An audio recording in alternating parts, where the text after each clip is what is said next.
Now see, this subject is divided into 3 parts, right? As you can see on your board only. A, B, C. A के अंदर 14 chapter 50 marks, 6 for 40 and 3 for 10. तो major part कौन सा आपने लिए? B. C part है ही नहीं, ऐसा समझो. C is pointless. It is very easy. Main part तुम लोग का पार्ट B है इसमें. Because if you see 14 chapter के लिए 50 मार्क, 6 के लिए 40 मार्क. तो रेशियो समझ में आता है. इसलिए पार्ट B काफी क्रिटिकल हो जाता है. मैक्सिमम फोकस तुम्हारा पार्ट भले ही मार्क्स के कंपैरिजन में 10 मार्क कम है, लेकिन 6 में 40 मिल रहा है और यहां पे 14 में 50 मिल रहा है. And it will B exactly in the same pattern. ऐसा नहीं कि 50 बोला है तो कुछ और मार्क्स का आएगा जैसा फाउंडेशन में होता है, वैसा इसमें नहीं होएगा. 50 है मतलब फिक्स 50 मार्क्स का आएगा and from that 14 chapters only.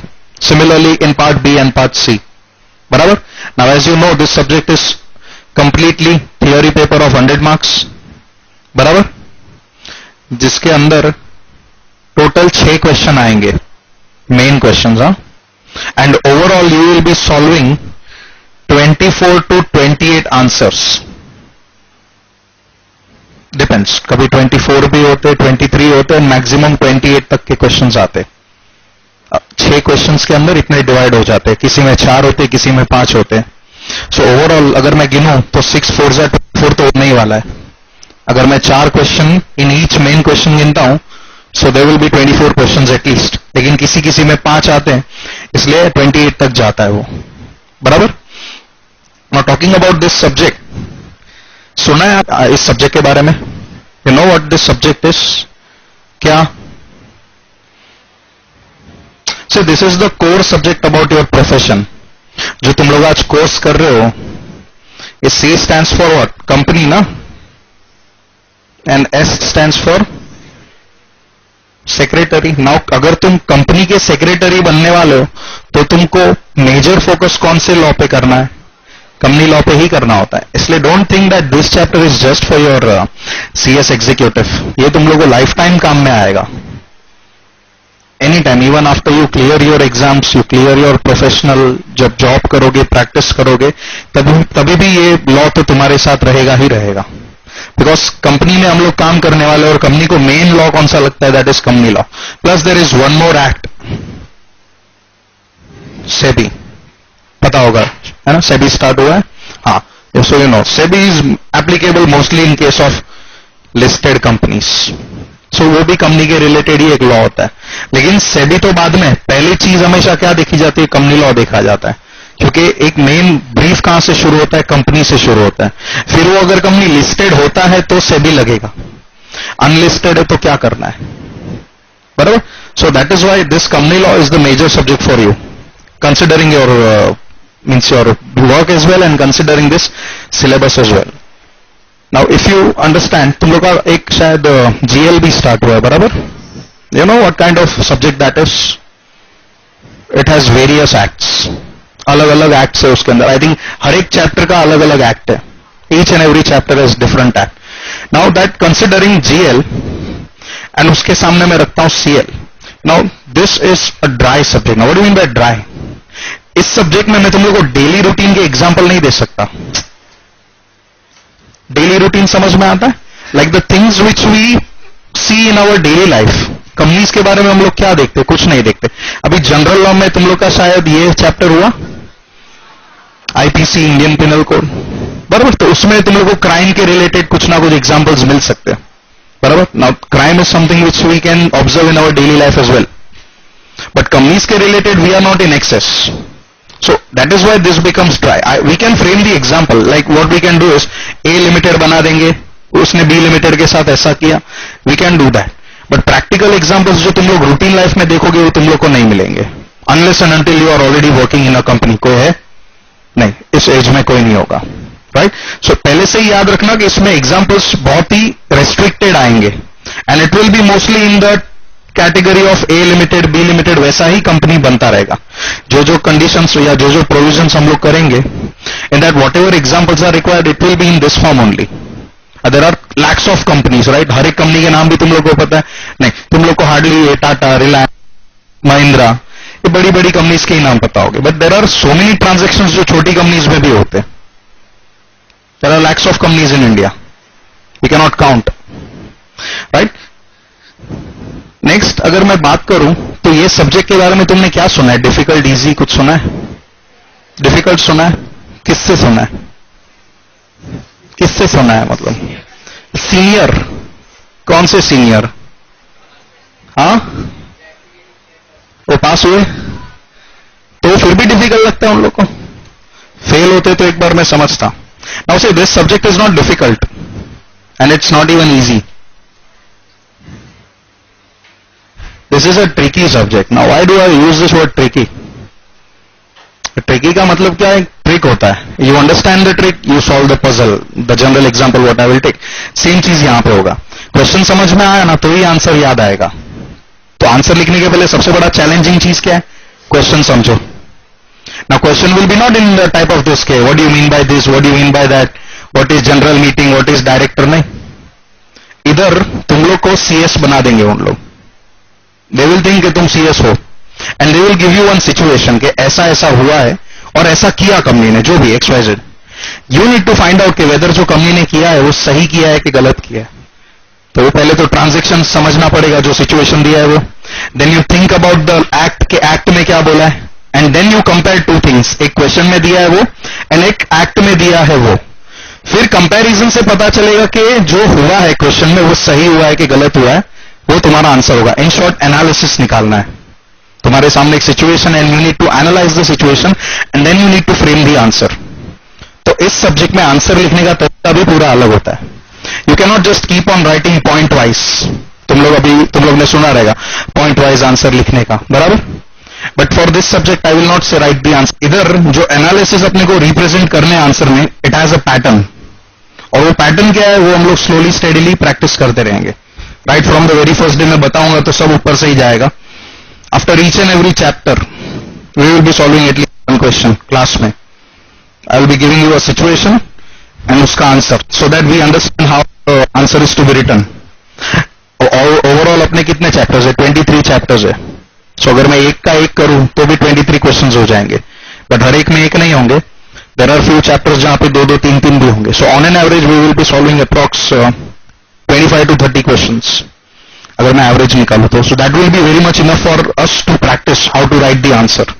पहले दिन से मेरे पीछे मत पड़ना कि सर लिखना क्या है. मैं सीधा बोलता हूं, you will not understand anything. मतलब समझेगा, but how to write you will not understand till the time we practice.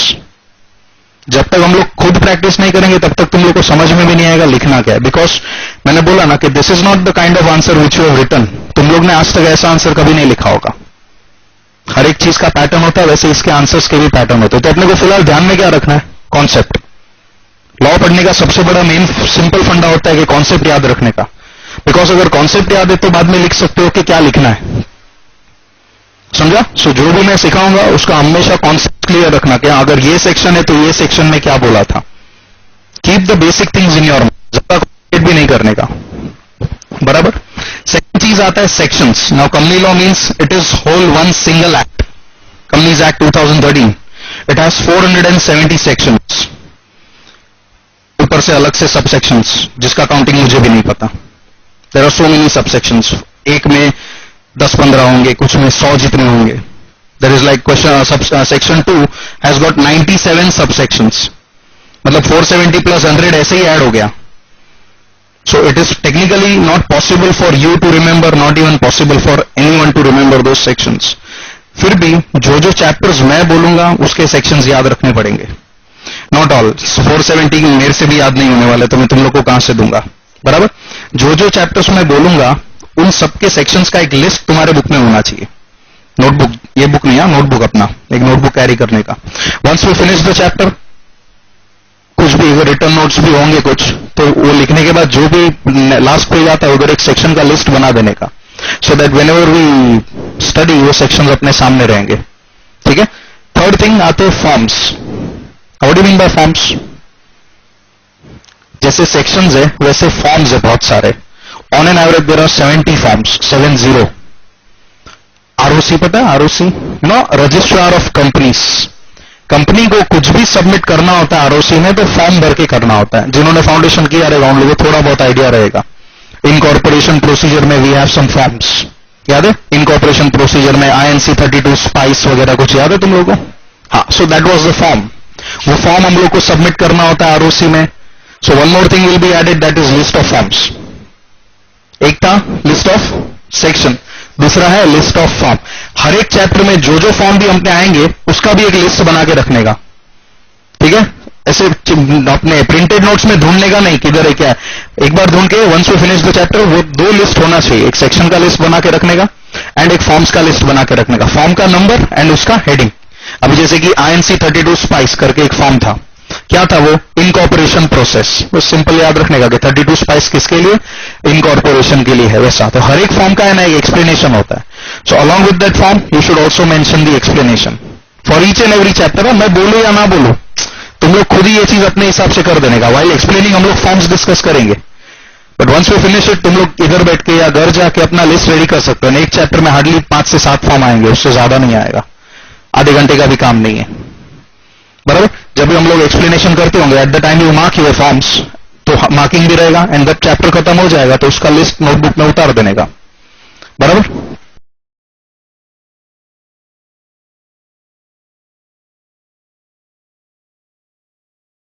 What do you mean by this direct question? दो टाइप के क्वेश्चन आता है, एक डायरेक्ट क्वेश्चन है और एक सिचुएशनल या केसेस वाला क्वेश्चन है। अब सिचुएशन वही था जो मैं अभी तुम लोग को बता रहा था कि तुम लोग कोई CS बना देंगे and there will be a question given to you and you need to analyse कि वेदर वो सही है या गलत है। तो वो तो मैंने बताया। What is this direct question? क्योंकि अपने सब्जेक्ट में एक क्वेश्चन, जो 6 क्वेश्चन मैंने बोले ना, उसमें से एक डायरेक्ट क्वेश्चन आता है, सिर्फ एक, that is just for 20 marks and बाकी 80 मार्क्स का ऐसा क्वेश्चन आएगा जहां पे you need to apply your brain, बराबर? तो जो डायरेक्ट क्वेश्चन है ना, that is more like,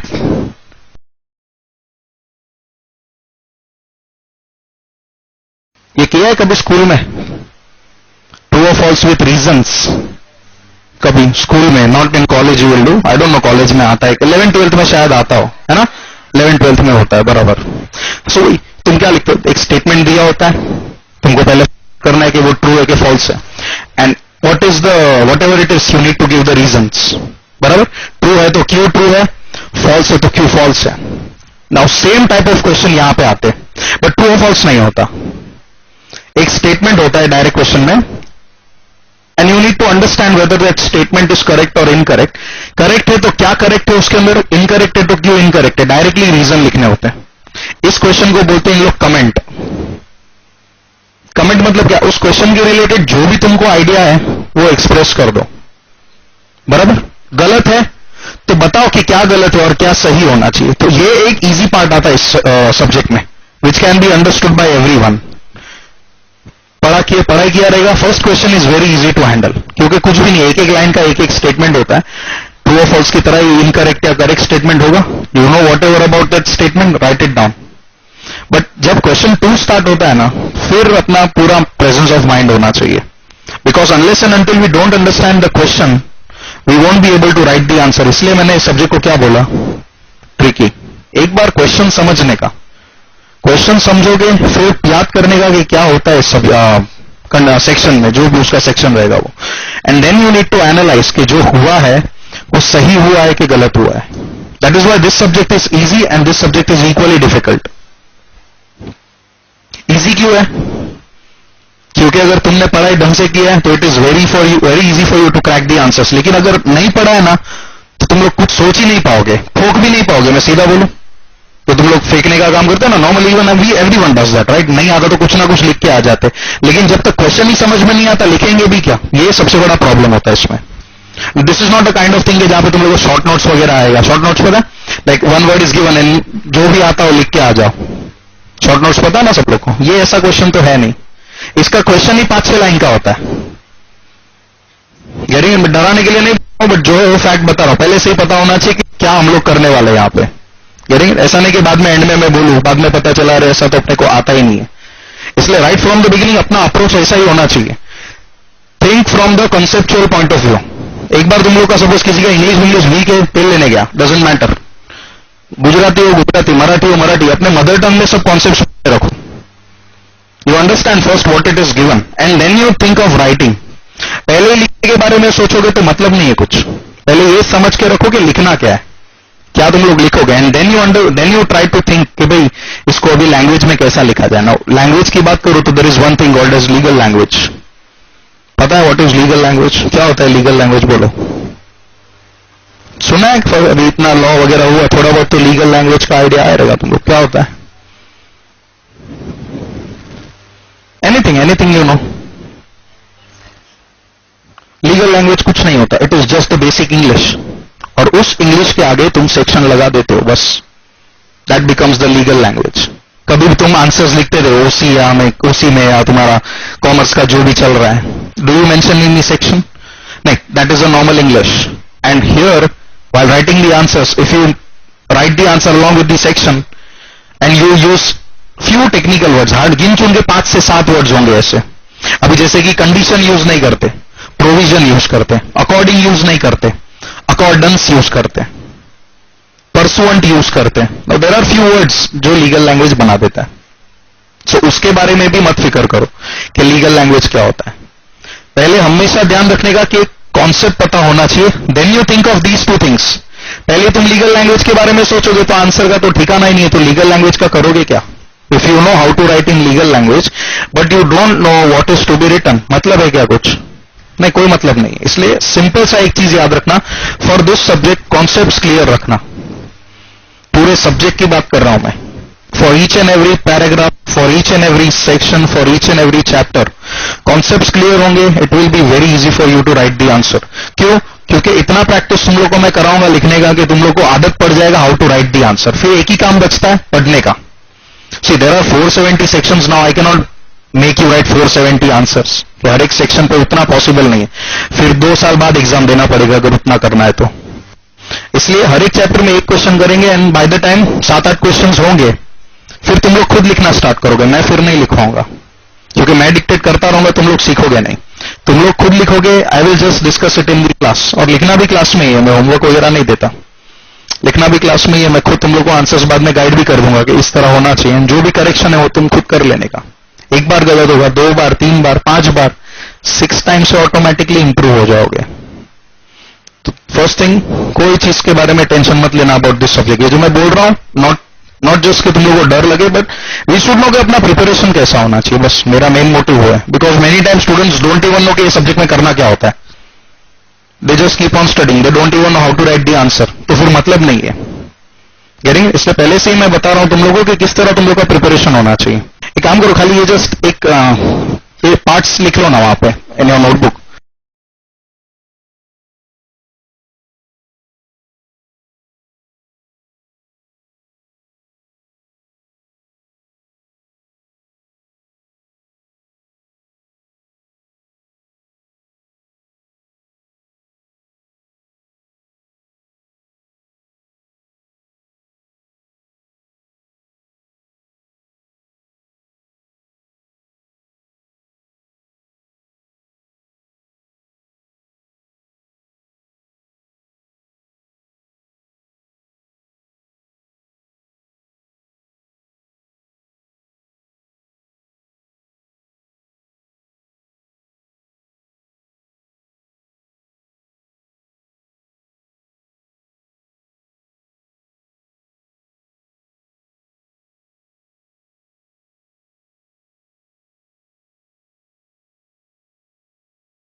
See, we are studying Companies Act 2013, बराबर?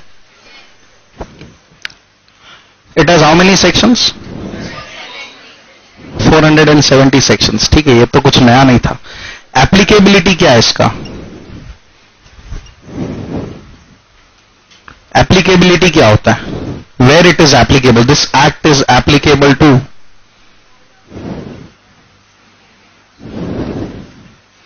Whole of India including. ठीक है, इंक्लूडिंग समझा ना, क्या इंक्लूड किया? जेके को इंक्लूड किया. Not because of this recent change, since beginning only, Companies Act applicable था सब जगह पे, सब जगह in the sense all the states and in India. Secondly, applicable to whom? किसको applicable होता है? ये तो कहां applicable होता है वो था. किसको applicable होता है? All companies किधर? Registered in India. Under which act? Under Companies Act 2013. सीधी सी बात है, मैं फॉरेन कंपनी को नहीं बोल सकता कि मेरा इंडिया का लॉ फॉलो करो, बराबर? सो एप्लीकेबल टू होम में companies are registered in India and applicability किधर? तो होल ऑफ इंडिया.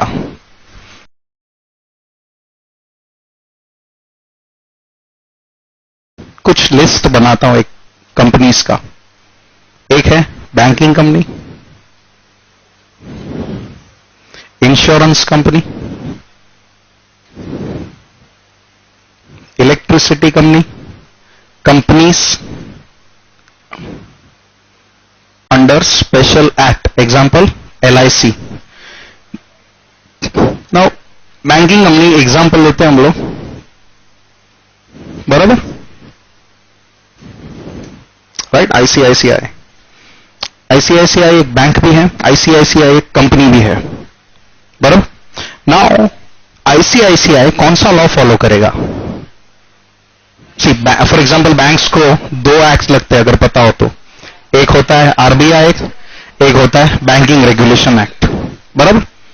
और ICICI कंपनी भी है, ICICI साइमल्टेनियसली बैंक भी है, तो वो कौन सा लॉ फॉलो करेगी? दोनों कंपनीज एक्ट कि उसका RBI बैंकिंग रेगुलेशंस, दोनों बोथ विल बी एप्लीकेबल. ठीक है, both the laws will be made applicable. लेकिन एक कंडीशन आता है बीच में. सी फॉर एग्जांपल कुछ चीजें क्लैश होती है, जैसे कि कंपनीज एक्ट भी सेम प्रोविजन के रिलेटेड, कंपनीज एक्ट भी कुछ बोलता है एंड सेम प्रोविजन के related suppose banking regulation act भी कुछ बोलता है. तब क्या करेंगे? For same transaction, we have two different laws. Which one will we follow? Special follow करने का. अभी स्पेशल कौन सा है यहां पे? जनरल कंपनी लॉ है, राइट, जो सबको एप्लीकेबल होता है. तो स्पेशल कौन सा हो जाएगा? उसका banking regulations act. So whenever for same condition if the situations are given in two different laws, which one needs to be followed? वो स्पेशल लॉ फॉलो करने का. जैसे कि एग्जाम्पल, डिपॉजिट्स तो सबने किया ही होगा बैंक में, right? You deposit the money, savings हो या कोई भी हो, राइट? तुम नॉर्मल डिपॉजिट करते हो, कभी बैंक ऐसा बोलता है कि नहीं नहीं सर हमारा लिमिट भर गया है, अभी हम डिपॉजिट एक्सेप्ट नहीं कर सकते? Can bank say that? नहीं. इसलिए बैंक को लिमिट्स नहीं लगेगा. लेकिन यही चीज अगर मैं कंपनी के पॉइंट ऑफ व्यू से सोचूं तो लिमिट लगता है. मींस एक्सेप्टेंस ऑफ डिपॉजिट में कंपनी बोलता है कि डिपॉजिट लिमिट में लेने का, बैंकिंग रेगुलेशन बोलता है कि कोई लिमिट नहीं है, जितना कस्टमर को डिपॉजिट करना है उतना तो एक्सेप्ट करेगा. कस्टमर मतलब कौन? हम लोग, बराबर के नहीं? पब्लिक भी डिपॉजिट एक्सेप्ट करता है, सॉरी पब्लिक भी डिपॉजिट देता है. किसको? बैंक को. पब्लिक भी डिपॉजिट देता है किसको? कंपनी को. और कंपनी और बैंक अगर एक ही है तो, जैसे कि ICICI, तो वो लिमिट फॉलो करेगा कि नो लिमिट फॉलो करेगा? No limit. सो क्या फॉलो किया हमने? स्पेशल एक्ट, उसका बैंकिंग रेगुलेशन एक्ट. सो याद रखना इन दीज 4 कैटेगरीज, एक कौन सा? Banking company, insurance company, electricity company and companies under special act. And plus one more category, जो कैटेगरी नहीं है, any other company notified by CG. मतलब वो कोई भी हो सकता है. कल को CG बोलेगा ऑयल एंड नेचुरल गैस वाला कंपनी, मतलब रिसोर्सेस वाला, नेचुरल रिसोर्सेस वाला कंपनी भी स्पेशल एक्ट में आ जाएगा, तो आएगा. आएगा। CG has power, technically there are 4, पांचवा पॉइंट भी मिलेगा तुम लोग को बुक में, बट वो क्या बोलता है कि any other company is notified by CG. So we don't know any other company कौन सा है, इसलिए मैं वो बता नहीं रहा, राइट। सीजी को कल को लगता है कि फॉर एग्जांपल एग्रीकल्चर को भी इंक्लूड कर देना है, तो इट में इंक्लूड एग्रीकल्चरल कंपनी, बराबर। फिलहाल ये 4 है, और चारों के लिए अलग अलग एक्ट। देखो बैंकिंग रेगुलेशंस को लगता है ये 2, इंश्योरेंस को लगता है आईआरडीए, इलेक्ट्रिसिटी कंपनी को लगता है इलेक्ट्रिसिटी सप्लाई एक्ट, और स्पेशल एक्ट में एग्जांपल एलआईसी, तो एलआईसी को लगता है एलआईसी एक्ट। इवन एलआईसी का भी एक्ट है, life insurance corporation of India ना अपना, उसका एक एक्ट है पूरा। तो एलआईसी वो टाइम पे उसका एक्ट देखेगा कि कंपनी लॉ देखेगा, उसका एक्ट देखेगा। So whenever the situation clashes the special act is to be followed, unless क्या फॉलो करेंगे, अगर नहीं हो रहा है तो क्या फॉलो करने का, तो कंपनी लॉ फॉलो करने का। अगर क्लैश तो कंपनी लॉ को फिलहाल साइड में रख के जो भी उनके एक्ट में लिखा गया वो फॉलो करने का। क्लियर हो इतना, राइट। नाउ वर्ड कंपनी मतलब क्या है, what is the meaning of word company, anyone, what is company, क्या है, बॉडी कॉर्पोरेट, ठीक है, it is a body corporate, but body corporate is a wider term, उसमें बहुत सारी चीजें आ जाती है। What is a company in general sense, artificial, कोई बोला, that is the characteristic, it is not the meaning, it is the characteristic. मैं मतलब पूछ रहा हूं, कंपनी का मतलब क्या होता है, थोड़ा जोर से बोलो ना, जो भी बोल रहा है वो। कंपनी कमिंग टुगेदर, हाँ क्या, वर्किंग, ठीक है, कनेक्ट करेगा, चलो कंसिडर करता हूं मैं। An association of persons coming together for conducting business and earning profit, याद है कि नहीं, coming together for earning profit. अगर तुम मिलके बिजनेस कर रहे हो, प्रॉफिट कमा रहे हो, प्रॉफिट तो चलो बात का बात है, प्रॉफिट हो या लॉस जो भी है, लेकिन अगर मिलके तुम बिजनेस कर रहे हो तो तुम क्या हो, कंपनी। तो वैसे तो मैं मिलके वड़ा पाव का लारी भी लगा दूं तो क्या मैं कंपनी हो गया, तो ये स्टेटमेंट फिर भी अधूरा है, रजिस्टर्ड ना, वहां पे ये स्टेटमेंट कंप्लीट होता है। Company means a company which is registered under the act, that's it. Company means a company which is registered under the act, बस। चाहे बिजनेस करो या ना करो, प्रॉफिट हो या ना हो, लॉ को उससे कुछ लेना देना ही नहीं है, बराबर। Law has got nothing to do with that whether you earn profit और नो। लॉ क्या बोलता है, तेरे को कंपनी बनाना है ना अपने आप को, तो क्या कर, रजिस्टर कर। अगर तू रजिस्टर किया है अपने आप को तो ही तू कौन है, कंपनी है, वरना तू कंपनी नहीं है। क्यों, तू कंपनी एक्ट फॉलो करेगा नहीं, अगर रजिस्टर किया है तो करना पड़ेगा। हाँ, कितनी टाइप्स की कंपनी होती है, how many types of companies you know, I need number. तुम लोग याद करो पब्लिक प्राइवेट जो भी तुम लोग को कैलकुलेट करना है वो, and give me the number. 5, which are they? Partnership, no it is not a company. Partnership कहां से, पार्टनरशिप मतलब क्या, partnership is not a company. Next, sole trading, no no no, they are different forms of organisation. एक minute, one person is a company, yes, but sole trading concern, partnership firm, they are different forms of business organization only. मतलब अगर मुझे classification करना है ना तो company आएगा, company, sole trading concern, partnership, Hindu undivided family, cooperative society, ये सब आएगा। मैं कंपनीज का टाइप्स पूछ रहा हूं। हाँ ये होता है, वो एक होता है। चलो भाई, ए बताओ 8, हाँ कौन बोला 8, पब्लिक, प्राइवेट, गवर्नमेंट, हाँ वेरी गुड। ओपीसी 4, 6, हाँ सेक्शन 8, 7, और एक फॉरेन कंपनी 8, स्मॉल कंपनी, तो वो 9 हो गया। 9 लिस्टेड, अनलिस्टेड छोड़ना जानते हैं, वो तो पब्लिक कंपनी होता है। कौन बोला लिस्टेड, लिस्टेड वो होता है जो पब्लिक कंपनी है, राइट, पब्लिक है तो लिस्टेड होगा ना, समझ रहा, मतलब उसको पहले पब्लिक कंपनी तो होना पड़ेगा ना। Now see, there are only, control, there are only 3 category of company, ठीक है। 3 कैटेगरी कौन सा, public, private, OPC, that's it. जो तुम बता रहे थे होल्डिंग, सब्सिडरी, वो सब क्लासिफिकेशन में जाता है, they are not the main classifications. एक चीज समझो, अगर आज एक कंपनी है, सपोज प्राइवेट कंपनी या पब्लिक कंपनी, पहले तो यही बनेगा ना, बाद में अगर वो सामने वाले का 51% ले लेता है तब जाके वो होल्डिंग बनेगा। हाँ या ना? होल्डिंग बनने के लिए पता है ना कंडीशन, 51% होना चाहिए एटलीस्ट, बराबर। तो पहले तो सपोज एक नॉर्मल कंपनी बनेगा, फिर वो 51 लिया, तो क्या प्राइवेट से वो चेंज होने वाला है क्या? वो प्राइवेट का प्राइवेट ही रहेगा ना। इसलिए मेन चीज याद रखना, देयर आर 3 कैटेगरीज। एक कौन सा? Private, public and OPC. उसमें भी ओपीसी पूरा अलग कॉन्सेप्ट है। OPC is completely different, because OPC का कुछ भी चीज ऊपर मैच नहीं होता। हर एक कंडीशन ओपीसी के लिए अलग है। कुछ चीजें जो कंपनीज कर सकती है वो ओपीसी नहीं कर सकता, वैसा है, बराबर। सो टेक्निकली अगर मैं और भी सिंप्लीफाई करूं तो there are just 2 categories, private and public, और बाकी सारी क्लासिफिकेशन इसके अंडर आएगी। जैसे कि फॉर एग्जांपल एक होल्डिंग कंपनी और एक सब्सिडरी कंपनी प्राइवेट या पब्लिक हो सकती है, यस। एक गवर्नमेंट कंपनी प्राइवेट या पब्लिक हो सकती है, यस। एक सेक्शन 8 कंपनी, सेक्शन 8 मतलब क्या? चैरिटेबल ऑब्जेक्ट्स वाला कंपनी, जो नॉन प्रॉफिट ऑर्गेनाइजेशन बोलते हैं ना हम लोग, एनपीओ या एनजीओ, तो वैसा कैटेगरी का कंपनी वो भी प्राइवेट या पब्लिक होगा।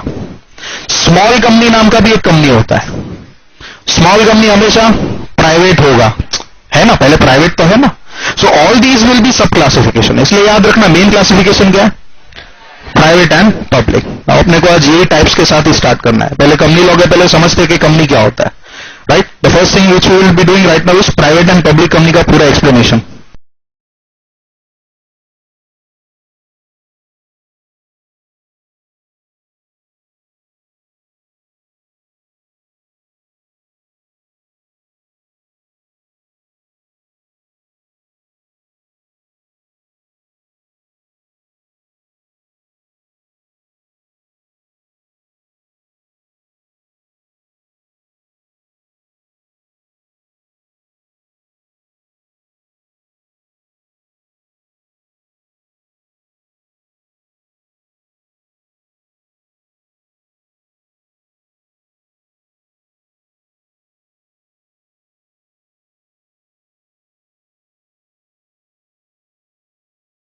कंपनी का मीनिंग क्या था?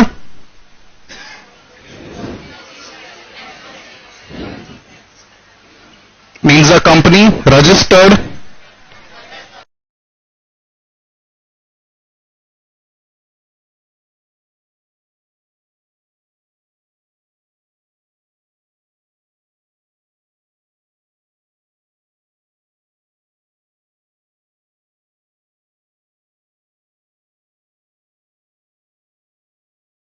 Any other previous company law, मतलब इसके पहले जैसे कि 56 चल रहा था, बराबर। Now there are lakhs of companies जो 56 में रजिस्टर्ड हुई है, तो क्या वो लोग नया एक्ट फॉलो नहीं करेंगे?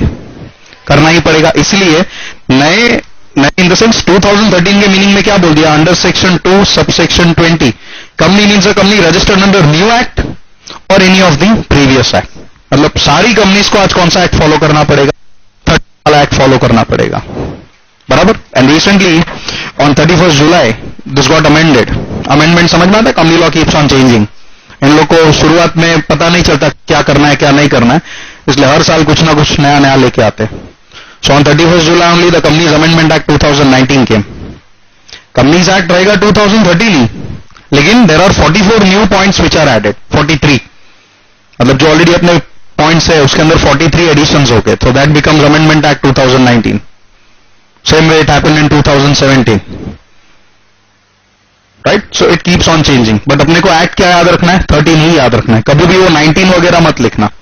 Even we will be discussing, मतलब while studying only हम लोग 19 का भी करेंगे, because अभी 31 जुलाई का जो चेंजेस हुआ है that might not be there in your books, क्योंकि बुक्स तो मैंने पहले बना लिया था before the batch started, और ये तो मैं आज आया। I started those other branches month ago and books were ready, at least batch शुरू होने के 1 महीने पहले बुक बन गए थे।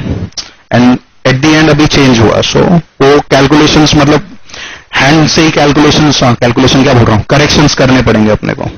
तो देयर आर फ्यू चेंजेस जो मैं करा दूंगा। सो वो सारे चेंजेस अभी 19 वाले होंगे। अभी तक आईसीएसआई ने कुछ ऐसा अपडेट दिया नहीं है कि whether that 19 will be made applicable to you और नो, बट तुम्हारा एग्जाम आते आते वो नोटिफिकेशन आ जाएगा। सो एंड में कुआ खोदना, उससे अच्छा पहले ही हम लोग करेक्शन करके रखेंगे, बराबर। ये 3 पॉइंट सिंपल। नाउ अभी डिस्कस करते हैं प्राइवेट कंपनी के ऊपर। Anyone knows the section? Private company का सेक्शन याद है किसी को? Section 2 sub section 60, it is 68. Now private company, ध्यान दो एक सिंगल पॉइंट से, सबसे डिफिकल्ट पॉइंट यही उसमें, नॉट अ पब्लिक कंपनी. मतलब ये समझ गए तो सब समझेगा तुम लोग को. There are 3 restrictions. किसके ऊपर? प्राइवेट कंपनी के ऊपर. पहला रेस्ट्रिक्शन क्या है? Number of members can not exceed. कितना? Someone said 50. नहीं, आई हर्ड 50. किसने बोला 50? It's not 50 now, it has changed. It was, ठीक है, इट इज नाउ 200. एंड इस 200 में एक्सक्लूड करना है एम्प्लॉइज को. ठीक है, 200 की काउंटिंग में मतलब 200 will be comprising of non employee members. Employee members से नॉन एम्प्लॉई, नॉन एम्प्लॉय, क्योंकि एक्सक्लूड किसको कर दिया? एम्प्लॉय. तो नंबर ऑफ मेंबर्स में ये 200 जो है वो कौन है मेरे? Non employ. मेंबर्स तो है नो डाउट, बट ये कौन है? Non employee. उनको गिनने का, क्योंकि एम्प्लॉयज को भी ऑफर किया जाता है शेयर्स. क्या उनको गिनना है? नहीं गिनना है. सेकेंड रेस्ट्रिक्शन क्या है? Can not freely transfer it's shares. इसका मतलब क्या है? Can not freely transfer it's shares मतलब दिख रहा है ना तुम लोग को? नहीं तो थोड़ा ये साइड आ जाना. फ्रीली मतलब क्या? पैसा लेने का, ऐसा? तो there are certain restrictions. Private company को रेस्ट्रिक्शंस फॉलो करके ट्रांसफर करना होता है. ऐसा मत सोचना कि प्राइवेट कंपनी ट्रांसफर नहीं कर सकता. नहीं, इस स्टेटमेंट का यह मतलब नहीं है कि ट्रांसफर ही नहीं हो सकता. ट्रांसफर हो सकता है, but with certain restrictions. Restrictions क्या है? फिलहाल जब तक मैं पब्लिक कंपनी नहीं बताता तब तक समझ में भी नहीं आएगा. इसलिए ये रेस्ट्रिक्शन को होल्ड पे रखते. कौन से रेस्ट्रिक्शन को? क्यों? Why it is not freely transferable, right? And third condition क्या है? Can not make open offer to general public. किसके लिए? चाय नाश्ते के लिए. To subscribe its securities. बराबर. ओपन ऑफर मतलब क्या होता है? ओपन ऑफर मतलब, what do you mean by open offer? अरे सेबी हुआ, ओपन ऑफर पता? Open offer IPO. जिसको चाहिए वो खरीद सकता है ना.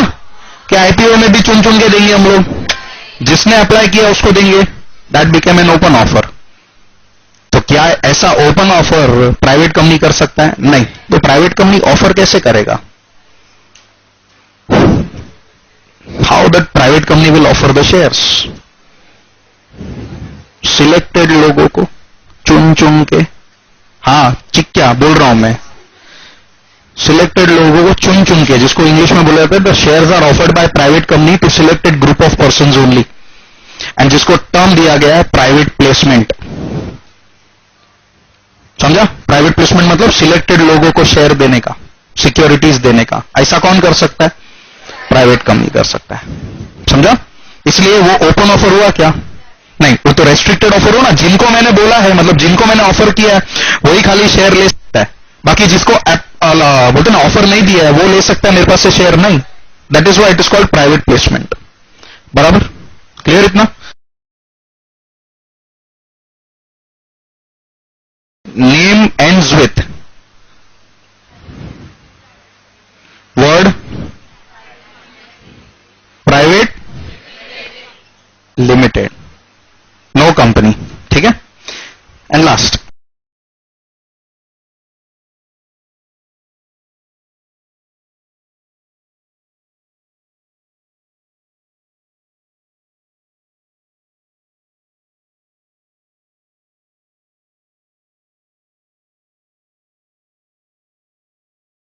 चलो बोलो. मिनिमम मेंबर्स, मैक्सिमम 200, जो मैंने ऑलरेडी बोल दिया यहां पे. मिनिमम डायरेक्टर्स 2 ही होते हैं, मैक्सिमम 15 हो सकते हैं, राइट? सिंपल, ये मिनिमम मैक्सिमम इतने होने चाहिए। तो चाहिए मिनिमम, मैक्सिमम कितने हो सकते हैं?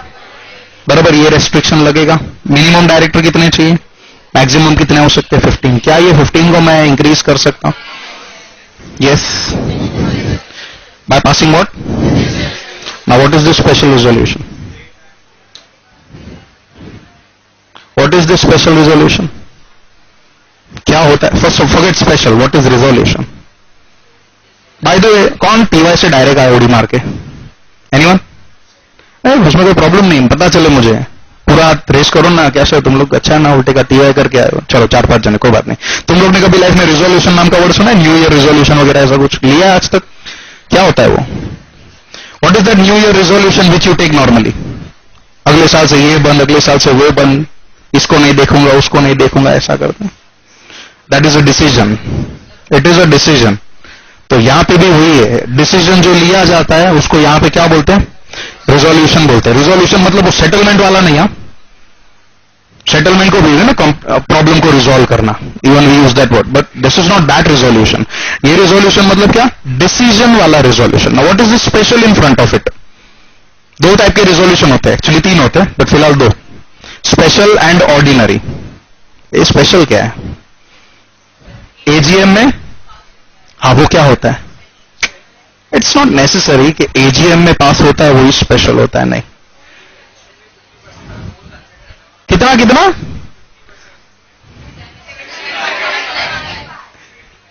ऑर्डिनरी का बात कर रहा है तू, वापस बोल। तू पहले 50 बोला कि 51? हाँ, अभी राइट है, 51। ओके, किसमें? ऑर्डिनरी में। और स्पेशल में 75। कौन एग्री करता है इसके साथ? अरे क्या बोल रहे तुम? हाँ, तो वो वही बोला भाई, तो 75 बोला ना, तो एग्री करता है उसके साथ। और कौन एग्री करता? कोई डिसएग्री करता है इस बात को? चलो, कोई डिसएग्री, मतलब सब एग्री करते हैं? पक्का? सब रॉन्ग हो। कभी भी नंबर नहीं लेने का रेजोल्यूशन में। मैंने बोला था वोट्स इन फेवर गिनने का, मस्ट बी 3 टाइम्स। एसआर का एक सबसे बड़ा थंब रूल होता है, एसआर मतलब स्पेशल रेजोल्यूशन। कब पास होता है उसका एक कंडीशन होता है कि when votes in favour. What do mean bye votes in favour? हाँ बोलने वाले लोग। फेवर मतलब एहसान वाला फेवर नहीं, हाँ बोलने वाले फेवर, ठीक है? Votes in favour are 3 times, English है, ध्यान से सुनना। Votes in favour are 3 times of the votes against it. Against मतलब क्या? जो उस डिसीजन के खिलाफ है, मतलब नो बोला, हाँ या ना, है ना? ना बोला मतलब तुम खिलाफ हो। फॉर एग्जाम्पल, किसी ने किसी को प्रपोज किया, हाँ बोला तो फेवर में आया, ना बोला तो अगेंस्ट गया, राइट? समझा कि नहीं? तो वैसा ही एसआर पास होता है। फॉर एग्जाम्पल, तुम मुझे बताओ एसआर पास होगा क्या नहीं होगा, ठीक है? There are 100 people sitting at the meeting. कुछ लोग यस बोलेंगे, कुछ लोग नो बोलेंगे, कुछ लोग नाटक करेंगे। ना what do you mean by this नाटक? नाटक मीन्स चुप रहेंगे, सोच के बताऊंगा वाला सीन या सोच के बताऊंगी वाला सीन, हाँ भी नहीं समझने का, ना भी नहीं समझने का। इसलिए नाटक वाले का वोट कंसिडर करने का नहीं। तो नाटक कितने लोग ने किया? 20। ना बोला 25 लोग ने, तो बचा कितना? मैच 45, बचा कितना? 55। मतलब 55 लोग ने क्या बोला? हाँ। अब बोलो एसआर पास हुआ? क्यों? Votes in favour must be 3 times of the votes against it. Against कितना है? तो उसका 3 टाइम्स कितना होगा? है 75। एसआर पास नहीं होगा, समझा? तो एसआर का कब पास होता अगर ये होता तो?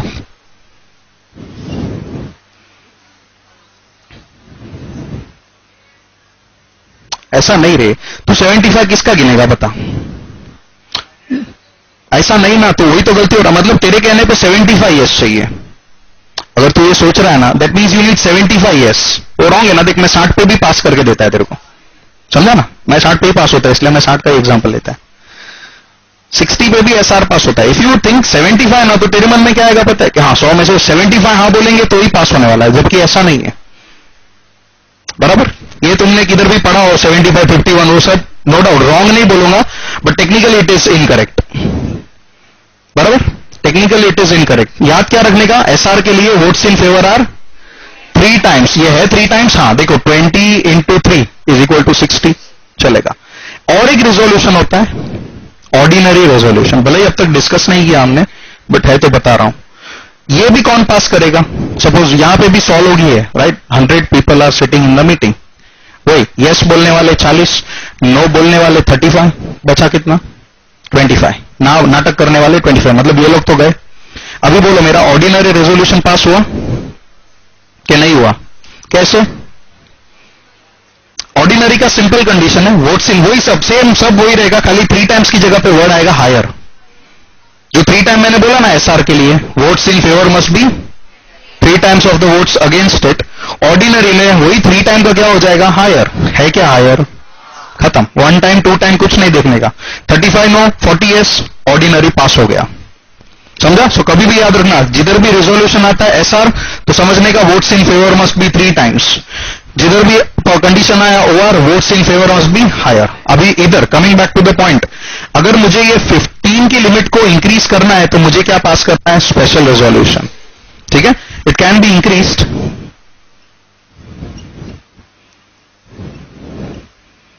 Bye passing special resolution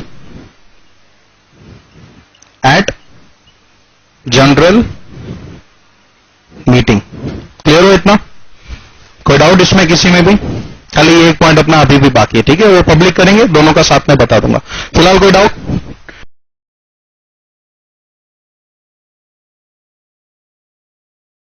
public का सेक्शन याद है? Now public company, again very difficult statement, not a private company. Now 3 restrictions के ऊपर फोकस करेंगे। 3 रेस्ट्रिक्शंस लगेंगे कि नहीं लगेंगे? नहीं लगेंगे। दैट मीन्स एक एक करके, प्राइवेट जो 200 तक मेंबर रख सकता है, पब्लिक क्या 200 के ऊपर रख सकता है? हाँ, that is why first restriction will not apply. यहां पे क्या था? नॉट फ्रीली ट्रांसफरेबल, मतलब मैंने क्या बोला? With some restrictions. ठीक है? इसका मतलब क्या? That is with restrictions. और पब्लिक में कैन नॉट आएगा कि कैन आएगा, मतलब सेकेंड रेस्ट्रिक्शन भी हट गया। एंड थर्ड, क्या पब्लिक कंपनी ओपन ऑफर करता है? तो 3 restrictions of private company will not apply. किसको?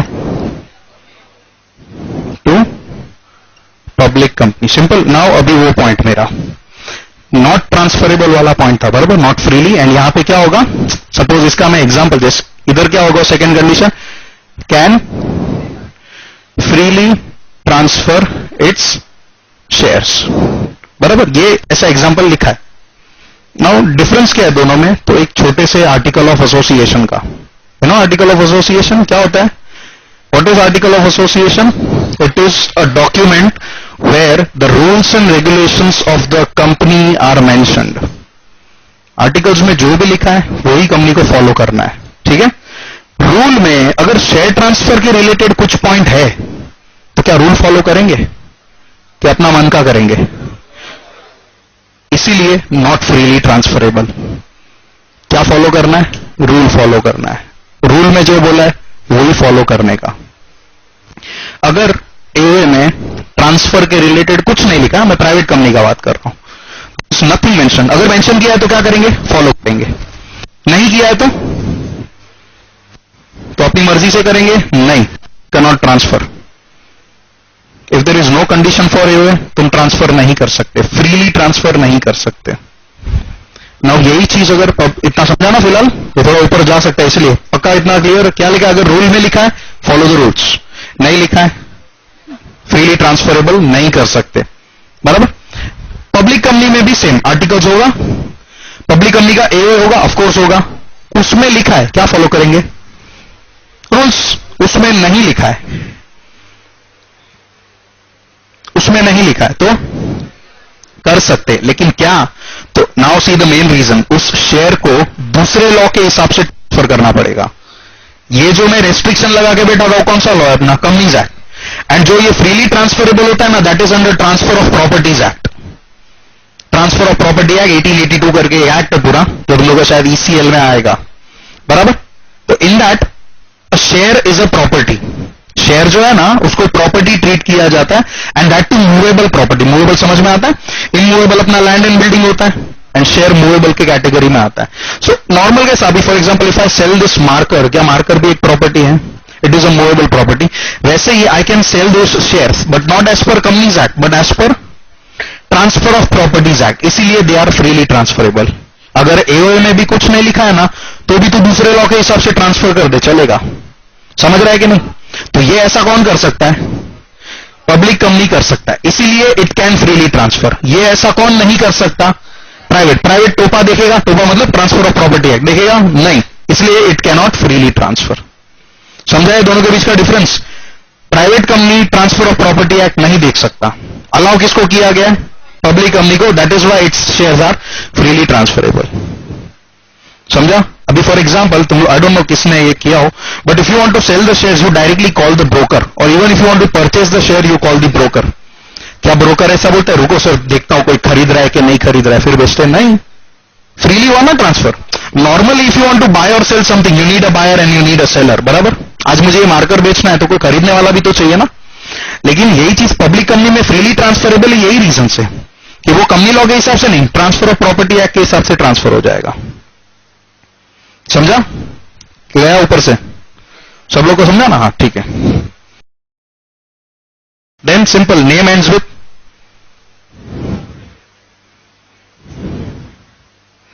ओनली वर्ड लिमिटेड, ठीक है। एंड लास्ट अपना कॉलम भर देंगे हम लोग।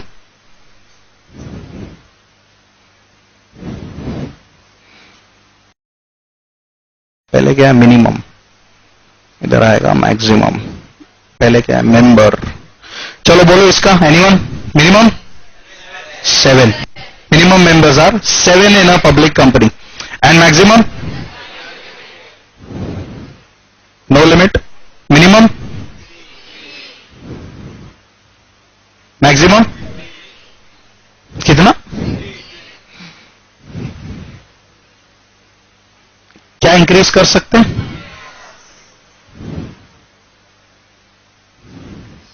कोई सेम कंडीशन, ठीक है।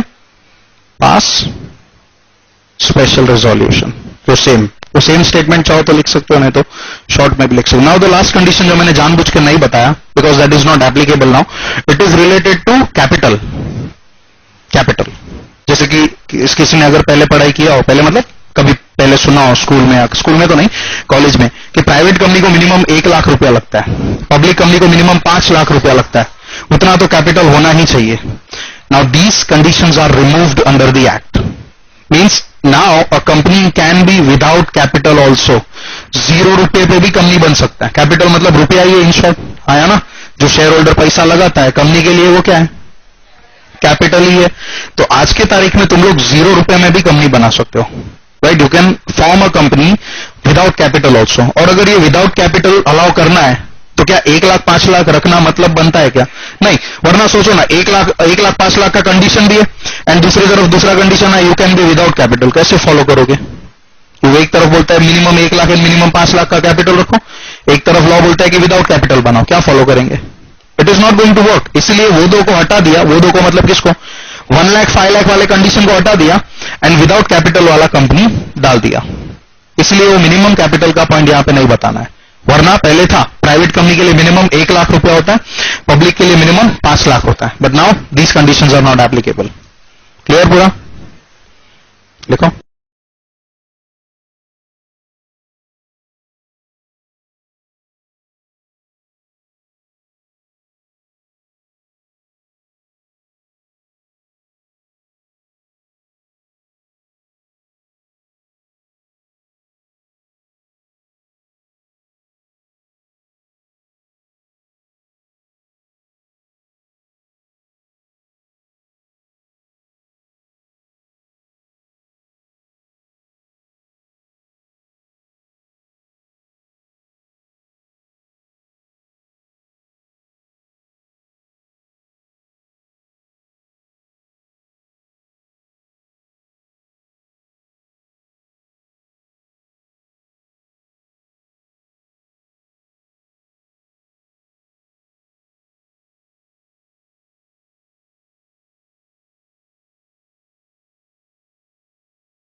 ध्यान दो.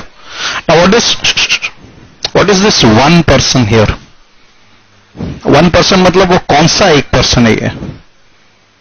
हाँ, एक ही मेंबर होगा इसमें. जैसे कि अभी थोड़ी देर पहले 2 and 7 वे डिस्कस्ड. 2 प्राइवेट में, 7 पब्लिक में. ओपीसी में मिनिमम भी मम क्या बोल रहा हूं, मिनिमम भी 1, मैक्सिमम भी 1. बराबर. तो that one person here means that one member, right. तो simple, it has only one member.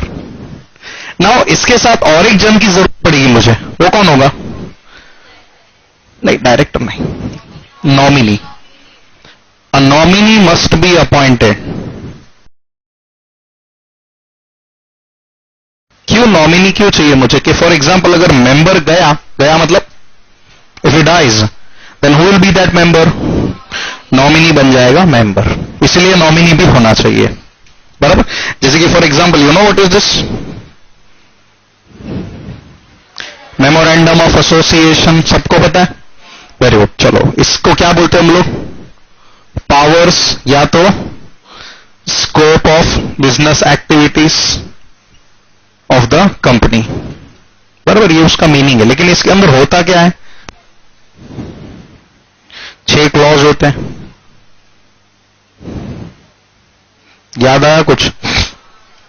याद आया? Enrol CS, name clause, registered office clause, object clause, liability clause, capital clause, succession clause. 6 clauses होते हैं ammo में. लेकिन अगर ये PC होता तो और एक क्लॉज ऐड करना पड़ता, succession clause. Now what do you mean bye succession? Successor. Successor मतलब क्या?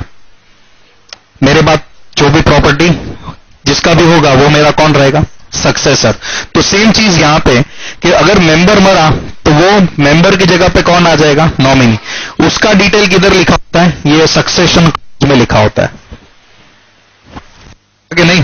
सक्सेशन क्लॉज में उसका नाम लिखा होता है. बराबर. Now there is a common condition. किसके लिए? तो दोनों के लिए. Common condition for member and nominee. और क्या है common condition? There are 3 condition. सबसे पहले नेचुरल पर्सन होने चाहिए. What do mean by natural person? Human beings. Artificial not allowed. मतलब company not allowed. Second, citizen of India. Third, resident in India.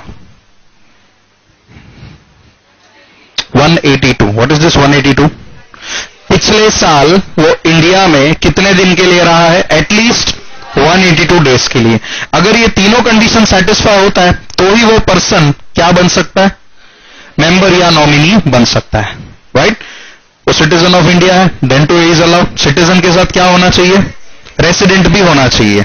And plus natural मतलब artificial person नहीं होना चाहिए. तो ये 3 कंडीशन सेटिस्फाई होता है तो that person is eligible to be appointed as either member और नॉमिनी. क्लियर हो इतना? है ना?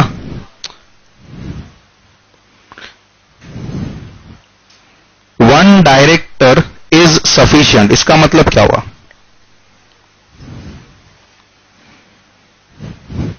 वन डायरेक्टर इज सफिशिएंट मतलब क्या? एक ही होना चाहिए कि एक होगा तो भी चलेगा? इंग्लिश है, इंग्लिश. सफिशिएंट मतलब एक होगा तो भी चलेगा, मतलब 2 होंगे तो चलेगा. वन इज रिक्वायर्ड बोलता ना तो एक ही होना चाहिए था. बट वन इज सफिशिएंट मतलब एक चाहिए, सॉरी एक होगा तो भी चलेगा. मैक्सिमम कितने हो सकते हैं? 15. तो एक चीज पता चली, maximum number of director is same in all 3 categories. Private, public, OPC तीनों में मैक्सिमम 15 ही रहेगा. एंड मिनिमम भी सीक्वेंस में आता है 1 2 3. 1 किसके लिए? ओपीसी के लिए, 2 प्राइवेट के लिए, 3 पब्लिक के लिए. बराबर.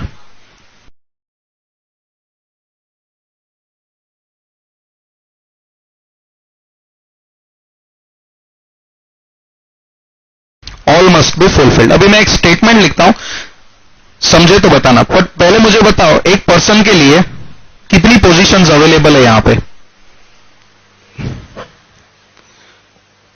Excluding director. डायरेक्टर को तो खैर कोई काम नहीं, वो तो एम्प्लॉई है। ओनरशिप राइट्स की बात कर रहा हूं मैं। कितने लोग को मिल सकती है यहां पे? 2। नॉमिनी को भी तो मिल सकती है फ्यूचर में अगर मेंबर गया तो, बराबर। तो पॉसिबिलिटी 2 जन की है। तो how many position we have here? 2 position है, ठीक है, ध्यान देना। अब इसी मैं कुछ लिखता हूं, समझो तो बताओ, नहीं तो मैं बता दूंगा। 1 पर्सन, ठीक है, 1 position,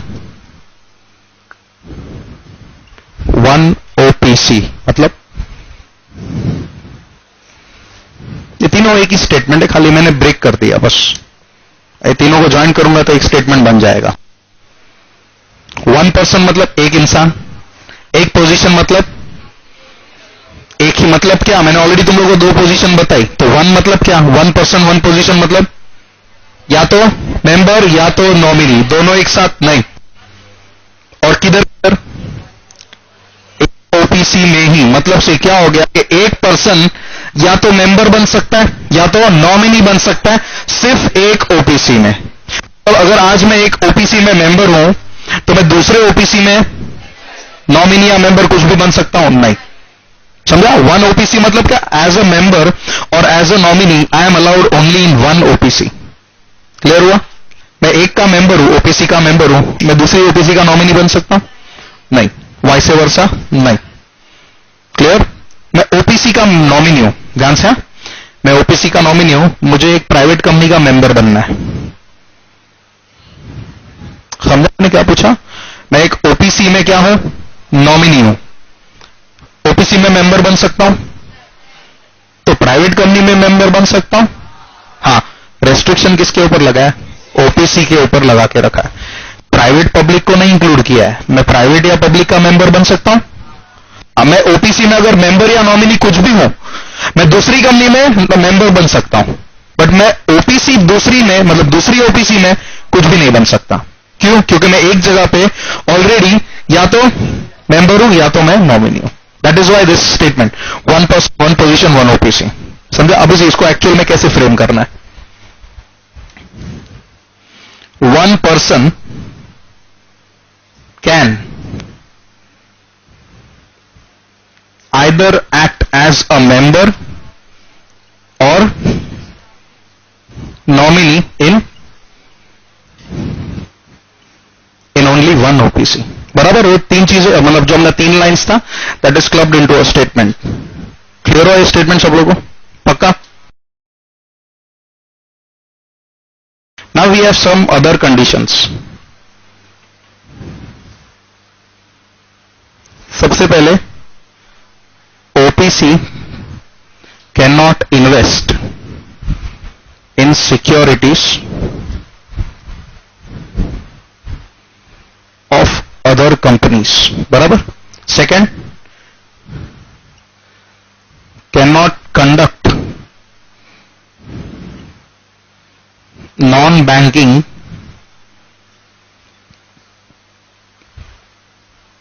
financial activity। Third, minor not allowed। Fourth, cannot convert or register under section 8। Last, conversion. अब कन्वर्जन में आते हैं 2 टाइप्स। एक आता है वॉलंटरी, दूसरा आता है compulsory. But before going to that, एक एक पॉइंट। मैं ओपीसी में नॉमिनी, मैं एक प्राइवेट कंपनी के शेयर खरीद सकता हूं? प्राइवेट कंपनी खरीद सकता हूं? चलेगा। Can not invest. समझा मैं क्या कर रहा हूं यहां पे? मैंने पहले बोला तुम लोगों कि मैं खरीद सकता हूं, I can purchase the shares of any private और पब्लिक कंपनी। बट इधर क्या बोल दिया? Can not invest. क्या बोल रहा है? ऑब्वियसली मैं अलग हूं और मेरा ओपीसी भी अलग है। मैं खरीद सकता हूं मेरे नाम पे, क्या ओपीसी खरीद सकता है अपने नाम पे? नहीं। तो रेस्ट्रिक्शन किसको डाला है? ओपीसी के ऊपर डाला है। इसलिए मैं दूसरे कंपनी का मेंबर बन सकता हूं? हां। क्या ओपीसी दूसरे कंपनी में मेंबर बन सकता है? नहीं, क्योंकि मेंबर बनना है तो सिक्योरिटी खरीदना पड़ता है। कॉमन सेंस अलाउड है कि नहीं? Not allowed. Non banking financial activity भी नहीं कर सकता ना। What is this non banking financial activity? Financial activity मतलब बैंक का बिजनेस हुआ, लोन देना, पैसा deposit and all that, it is a bank का बिजनेस। आगे वर्ड लगा दिया। नॉन बैंकिंग मतलब क्या? बैंक जैसा काम तो है लेकिन बैंक नहीं है। एग्जांपल फाइनेंशियल इंस्टीट्यूशंस, अपना ये मुथूट फाइनेंस, पता है गोल्ड लोन जो प्रोवाइड करता है, अक्षय कुमार घर में वो सोना काय को रोना, देखा ऐड देखा हो? That is NBFC.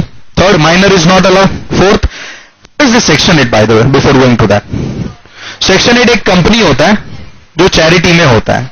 चैरिटी बोलो, एनजीओ बोलो, एनपीओ बोलो, जो बोलना है बोलो, राइट? उसको कंपनीज एक्ट में कौन सा सेक्शन दिया गया? Section 8। That charity company is under which section? Section 8। ये कैसा?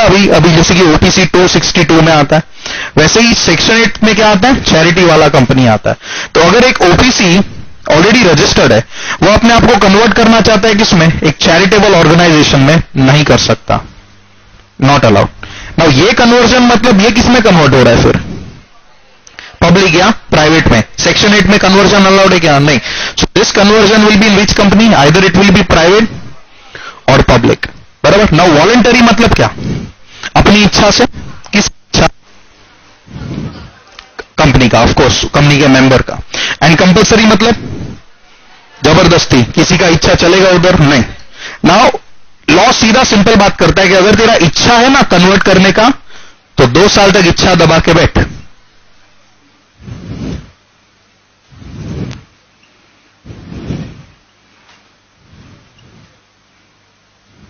कब से 2 साल?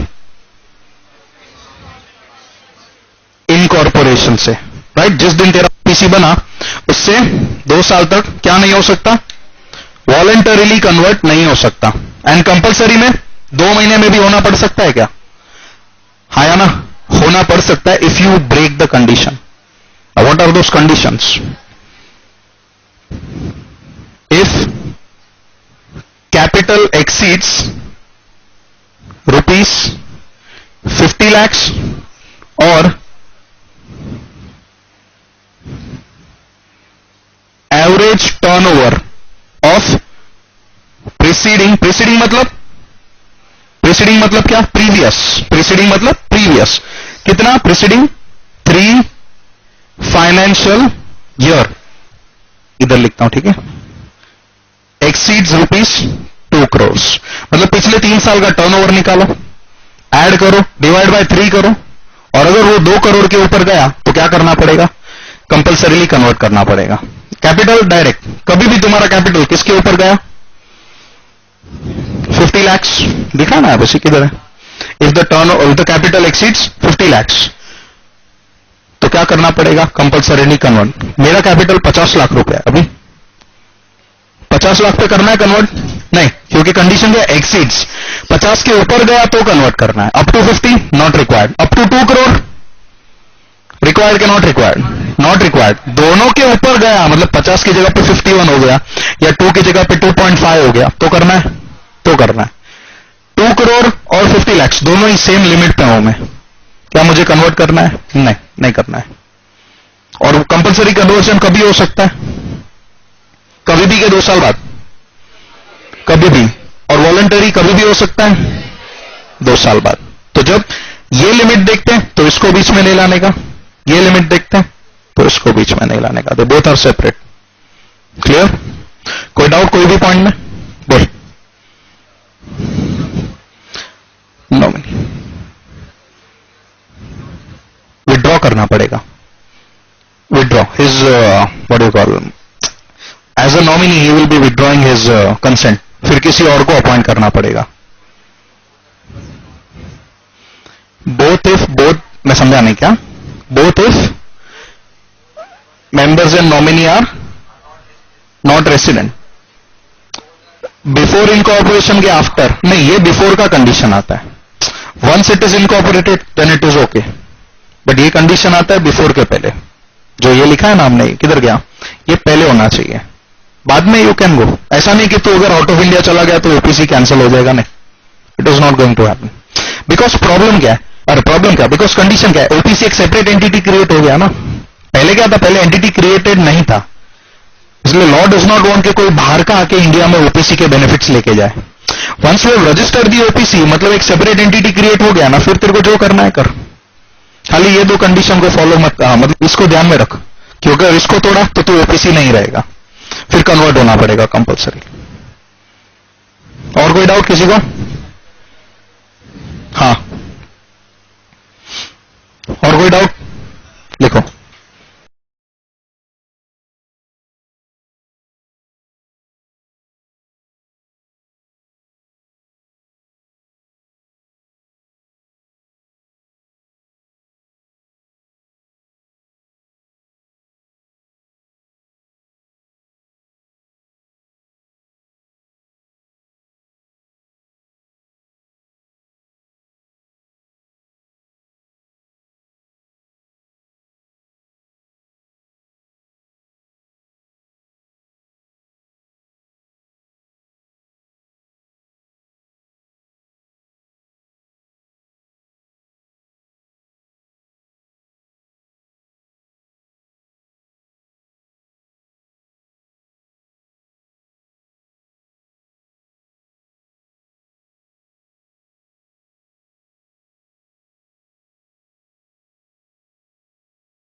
स्मॉल कंपनी मतलब क्या होता है? What do you mean by word small? Small in terms of what?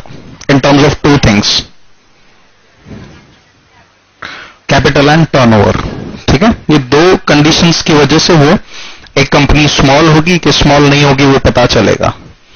Now main thing, small company हमेशा कौन सा कंपनी होता है?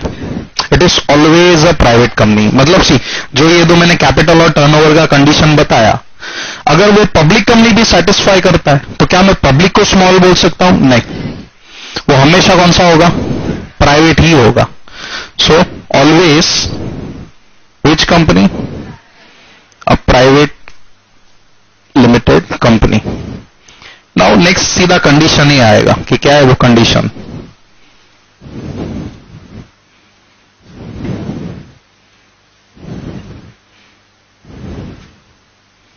Capital should not exceed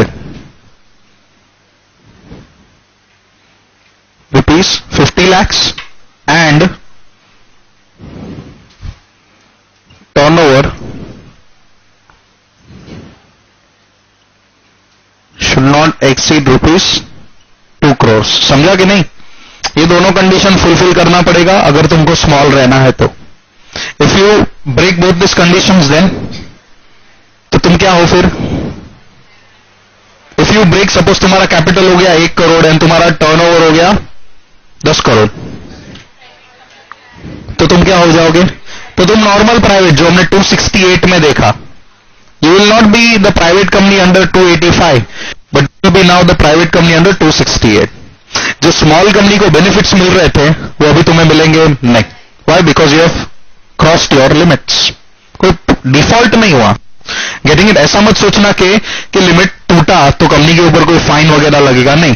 it is just कि जो स्मॉल कंपनी का स्टेटस मिल रहा था वो चला गया उनके हाथ से and they will be treated as a normal private company. जो स्मॉल कंपनी के बेनिफिट्स थे वो भी जाएंगे। समझा इतना?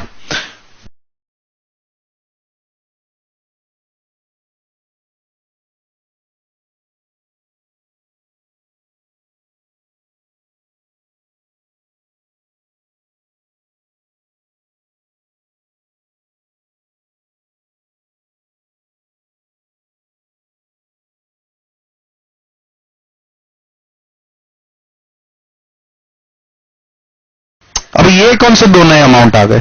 10 करोड़ और 100 crore. There are 4 figures as of now. Capital के लिए भी दो, देखो 50 लाख एंड 10 CR। टर्नओवर के लिए 2 CR एंड 100 CR। तो अभी क्या करने का?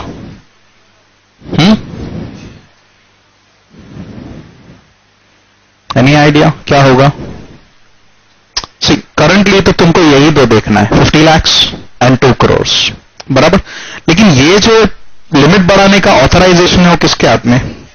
इफ सीजी वांट्स, कल को इफ सीजी डिसाइड्स कि अपने को ये लिमिट्स को इंक्रीज करना है तो वो कैपिटल को किस अमाउंट तक इंक्रीज कर सकता है? 10 करोड़ तक। एंड टर्नओवर को किस अमाउंट तक इंक्रीज करता है? 100 करोड़ तक। मतलब सी, फॉर एग्जांपल तुम मुझे बताओ ये चलेगा कि नहीं चलेगा, ठीक है? कल को in the newspaper only you read that from tomorrow only all the companies having capital of 20 crores will be a small company। चलेगा? क्यों? क्यों नहीं चलेगा? क्योंकि पावर कितना था? 10 का ही था। समझ रहे? So if CG wants to increase these two limits तो कैपिटल को एक्सीड कर करके कितने तक कर सकते हैं? 10 करोड़ तक। एंड सिमिलरली टर्नओवर को एक्सीड कर करके 100 करोड़ तक कर सकते हैं। करंटली लिमिट क्या है? यही है, 50 lakhs and 2 crores is the current limit which is being followed। लेकिन कल को अगर सीजी को इंक्रीज करना है तो कर सकता है क्या? हाँ, 5 करोड़ किया, चलेगा? कैपिटल को 5 करोड़ कर दिया, हाँ चलेगा, क्योंकि मैक्सिमम कितना बोला है? 10, लेकिन ये तो खाली 5 ही किया। 15 कर सकता है क्या? नहीं, 15 नहीं कर सकता, क्योंकि सीजी के पास भी पावर कितने का देके रखा है? 10 का पावर देके रखा है। समझा कि गया? इसका मतलब क्या है? सेम स्टेटमेंट बट लिमिट 10 का क्या हो जाएगा? 100। सेम सच हायर और ऐसा ही, सच हायर अमाउंट एज में be prescribe bye CG not exceeding 100 crore. ये जो एरो करके ये किया ना, इसका मतलब सेम टू सेम, खाली 10 का क्या कर देने का? 100 कर देने का। किसको एप्लीकेबल नहीं होगी ये सब कंडीशंस? अरे स्मॉल कंपनी का बेनिफिट्स किसको नहीं मिलेगा? प्राइवेट को। प्राइवेट को ही तो मिल रहा है, पब्लिक को नहीं मिलेगा। पब्लिक कंपनी, अगर suppose public company capital 10 lakh, turnover 1 crore, condition satisfy हो रहा है? हाँ हो रहा है, लेकिन फिर भी उसको स्मॉल बोलने का? नहीं बोलने का। इसलिए मैंने पहले ही लिख दिया, it is always a private company. लेकिन प्राइवेट कंपनी के बावजूद भी, even if you satisfy the conditions, then too you will not be called a small company in the next category. समझा? मतलब प्राइवेट कंपनी भी है, कंडीशन भी satisfy हो रहा है, तो नॉर्मली स्मॉल कंपनी है? हाँ है।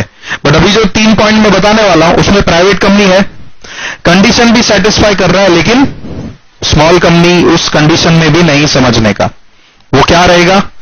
नॉर्मल वाला प्राइवेट कंपनी ही रहेगा। क्या स्मॉल कंपनी के बेनिफिट्स मिलेंगे उसको? नहीं। Then what are those 3 conditions? Simple, 285 is not applicable to किसको? तो एक holding and subsidiary company, section 8 company, companies under special act. बराबर? नाउ ये 3 कैटेगरी है, even if they fulfil the conditions, क्या मैं उन लोग को स्मॉल बोल सकता हूं? नहीं। अभी जैसे कि देयर इज अ कंपनी, क्या फर्स्ट ऑफ ऑल ये एलिजिबल है स्मॉल कंपनी बनने के लिए? पॉसिबल है, बन सकता है? हाँ। क्यों? क्योंकि ये कौन सा कंपनी? ये प्राइवेट कंपनी।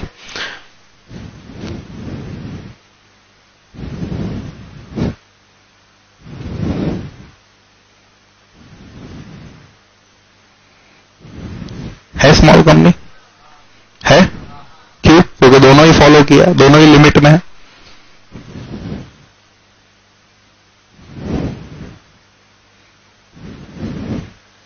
होल्ड्स सी लिमिटेड में सी प्राइवेट लिमिटेड, जो भी है, तो अभी ये स्मॉल कंपनी रहा नहीं। भले ही देखो ए प्राइवेट लिमिटेड है, कंडीशन भी सेटिस्फाई कर रहा है, लेकिन उसने क्या कर दिया? सी को होल्ड कर दिया, मतलब ए क्या बना? होल्डिंग कंपनी बन गया। So even if it satisfies the condition and if it is one among this 3 conditions, small company का बेनिफिट्स गया। समझा कि नहीं? सेम वे सबको मिला। सेम वे अगर सपोज ये सी लिमिटेड था ना, इसको सी प्राइवेट लिमिटेड कर देता हूं मैं, एलिजिबल है स्मॉल बनने के लिए? फिलहाल forget about holding subsidiary, eligible है। इसका भी मैं लेता हूं capital, turnover, capital 10 crore, turnover 20 crore, है स्मॉल कंपनी? ये तो पहले रूल में ही अटक गया। क्या मुझे राइट साइड वाला देखने का भी जरूरत है? Just see, don't think that holding subsidiary. एक नॉर्मल कंपनी सी प्राइवेट लिमिटेड, जिसका कैपिटल कितना है? 10 करोड़, एंड जिसका टर्नओवर कितना है? 20 करोड़। ऑलरेडी वो स्मॉल का कंडीशन तोड़ चुका है, मतलब वो स्मॉल नहीं है। This is the first case. Second, इसका भी 10 लाख 20 लाख है, बट ये सब्सिडरी है। हाँ या ना? अभी पूरा एग्जांपल सब्सिडरी है, तो क्या अभी सब्सिडरी है ये? सॉरी, क्या अभी स्मॉल कंपनी है ये? समझा? दोनों अलग अलग एग्जांपल में वो स्मॉल कंपनी नहीं था। पहले नेचुरली नहीं था, क्यों? क्योंकि कंडीशन के ऊपर था। दूसरा, कंडीशन में था, लेकिन क्या था? वो सब्सिडरी था। होल्डिंग तो ए लिमिटेड है, तो ए तो ऑलरेडी हाथ धो बैठा है, साथ में कौन गया? सी भी गया, क्योंकि वो क्या है? सब्सिडरी। सो सिंपल चीज, if you are any among this 3 category, even if you fulfil the condition, क्या तुमको स्मॉल कंपनी का बेनिफिट मिलेगा? नहीं। तुमको क्या ट्रीट किया जाएगा? एक नॉर्मल कंपनी ट्रीट किया जाएगा ना। What are those benefits? Generally orally बताना। See for example, if you remember, एक कंपनी को नॉर्मल साल में कितनी बोर्ड मीटिंग लेनी होती है? 4। Minimum 4 board meetings must be conducted, ठीक है? लेकिन अगर तुम स्मॉल हो तो 2 करोगे तो भी चलेगा। ये पहला benefit. If you are small company you can conduct 2 meetings also instead of 4। ये पहला बेनिफिट मिला। दूसरा, फाइनेंशियल स्टेटमेंट्स, समझ आ रहा है? बैलेंस शीट, पीएनएल, इन सब में कैश फ्लो स्टेटमेंट नहीं होगा तो भी चलेगा। Now CFS, cash flow statement, जिसमें cash inflow and cash outflow record होता है। बराबर? तो अगर तुम स्मॉल कंपनी हो तो बैलेंस शीट, पीएनएल चलेगा? हाँ। सीएफएस देने की जरूरत है? नहीं। लेकिन अगर तुमने स्मॉल का स्टेटस खो दिया तो बैलेंस शीट, पीएनएल और साथ में सीएफएस भी देना पड़ेगा। मतलब जो बेनिफिट मिल रहा था वो दूसरा क्या था कि सीएफएस सबमिट करने की जरूरत नहीं है।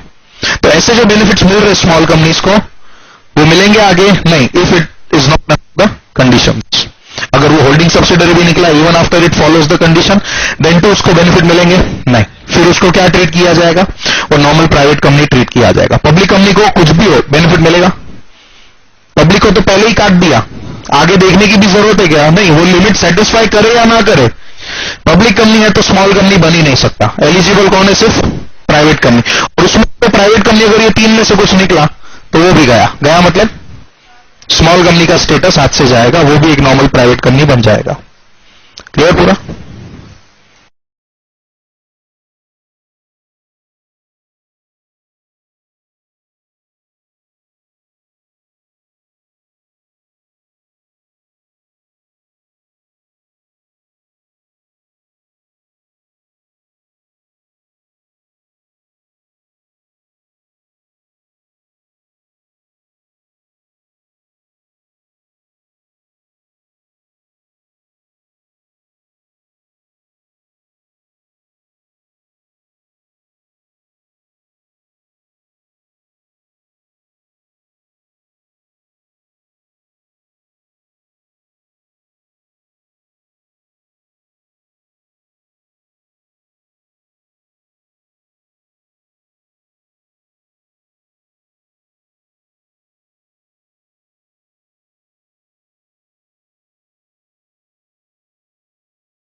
कंपनी क्या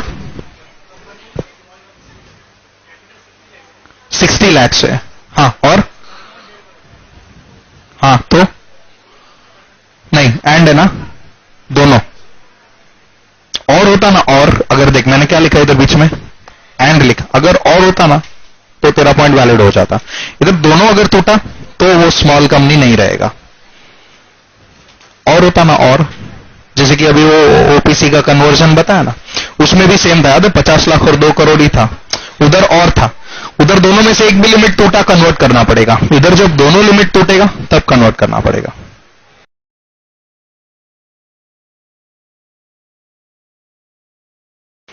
हो गया?